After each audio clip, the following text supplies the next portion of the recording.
Jesus answered and spoke again in parables to them, saying, The kingdom of heaven is like a certain king, who made a marriage feast for his son, and sent out his servants to call those who were invited to the marriage feast, but they would not come.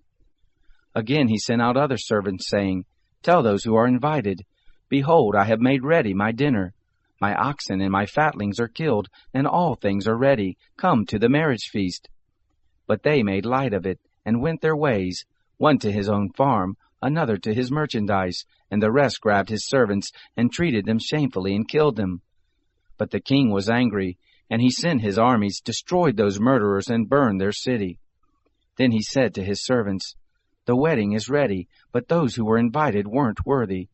Go therefore to the intersections of the highways, and as many as you find, invite to the marriage feast. Those servants went out into the highways, and gathered together as many as they found, both bad and good.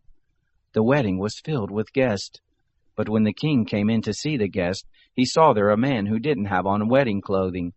And he said to him, Friend, how did you come in here not wearing wedding clothing? He was speechless. Then the king said to the servants, Bind him hand and foot, take him away, and throw him into the outer darkness. There is where the weeping and grinding of teeth will be. For many are called, but few chosen. Then the Pharisees went and took counsel how they might entrap him in his talk. They sent their disciples to him along with the Herodians, saying, Teacher, we know that you are honest and teach the way of God in truth, no matter who you teach, for you aren't partial to anyone.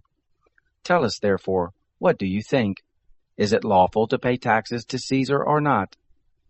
But Jesus perceived their wickedness and said, Why do you test me, you hypocrites? Show me the tax money. They brought to him a denarius. He asked them, Whose is this image and inscription? They said to him, Caesar's. Then he said to them, Give therefore to Caesar the things that are Caesar's, and to God the things that are God's.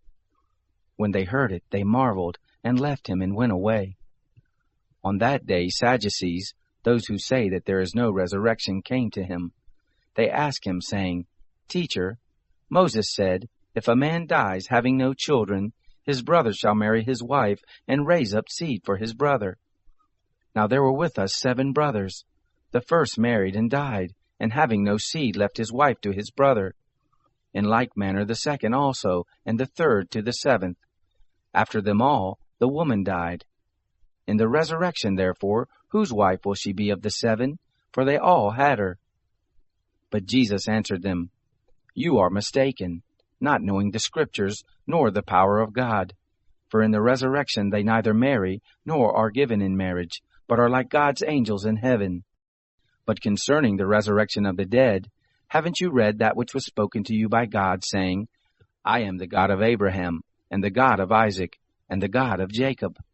God is not the God of the dead, but of the living. When the multitudes heard it, they were astonished at his teaching.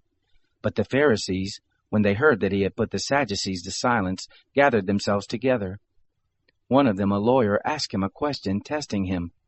Teacher, which is the greatest commandment in the law? Jesus said to him, You shall love the Lord your God with all your heart, and with all your soul, and with all your mind. This is the first and great commandment. A second likewise is this, You shall love your neighbor as yourself.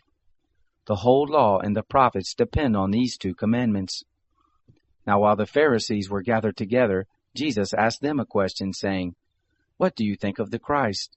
Whose son is he? They said to him, Of David.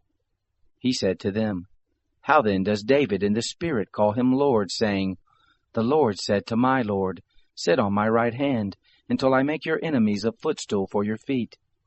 If then David calls him Lord, how is he his son? No one was able to answer him a word, neither dared any man from that day forth ask him any more questions.